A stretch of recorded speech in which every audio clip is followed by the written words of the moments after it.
தேவனாகி கர்த்தருக்கு நாம் தேவை என்பது பரலோகத்தின் பிதாவான தேவன் அறிந்திருந்தபடினாலே ஆண்டவராகிய தேவன் இந்த நாட்களிலே உங்களையும் என்னையும் அவருடைய வேளையும் அவருடைய சமயமும் வந்த பொழுது ஆண்டவராகிய தேவன் உங்களை தேவனாகி கர்த்தருக்கு நாம் தேவை என்பது பரலோகத்தின் பிதாவான தேவன் அறிந்திருந்தபடினாலே ஆண்டவராகிய தேவன் இந்த நாட்களிலே உங்களையும் என்னையும் அவருடைய வேளையும் அவருடைய சமயமும் வந்த பொழுது ஆண்டவராகிய தேவன் உங்களை அவருக்காக தேவன் அபிஷேகம் பண்ணி ஆண்டவர் வேறு பிரித்து ஆண்டவர் எடுத்திருக்கிறார்.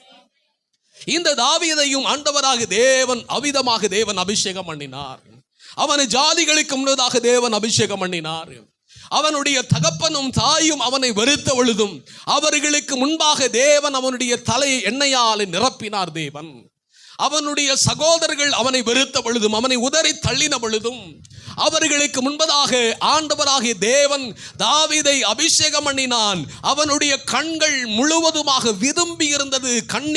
அவன் கண்ணீரினாலே அவனுடைய கண்கள் எல்லாம் விதும்பி இருந்தது. அவன் மனது முழுவதும் நிறைந்திருந்தது. அவன் அவரை சுற்றி இருக்கிற எல்லாரையும் பார்க்கும் பொழுது அவன் இருதயத்தின் அகத்திலிருந்து ஒரு கேள்வி எழும்பி வருகிறது. ஓ, என்னை இந்த தகப்பனும் தாயும் என்னை வேண்டாம் என்று உதறி தள்ளினார்கள். என்னை சுற்றி இருக்கிறதான் இந்த ஜனங்கள் எல்லாம் என்னை அவமானப்படுத்தினார்கள். இங்கு நடக்கக்கூடிய எல்லா தப்பிதங்களுக்கும் நானே என்று சுமையை என் மேலே சுமத்தினார்கள். என்னை அவமதித்தார்கள், என்னை நிந்தித்தார்கள், எனக்கு கசப்பான காடியை கொடுத்தார்கள், என்னை வேதனைப்படுத்தினார்கள், என்னை உடைத்தார்கள். ஆனால் ஆண்டவரே, தகுதியும் ஆண்டவரை ஒன்றுக்கும் புரோஜனம் இல்லாத அப்புரோஜனம் இல்லாத என்னை கொண்டு வந்து ஆண்டவரே, ஓ சமஸ்த இஸ்ரவேலுக்கு முன்பதாக ஆண்டவரே என் தலை எண்ணெயால் அபிஷேகம் பண்ணி என் பாத்திரத்தை நிரம்பி வழிய பண்ணினேரே என்று பாடின ஒரு சங்கீதம் தான் 23வது சங்கீதம்.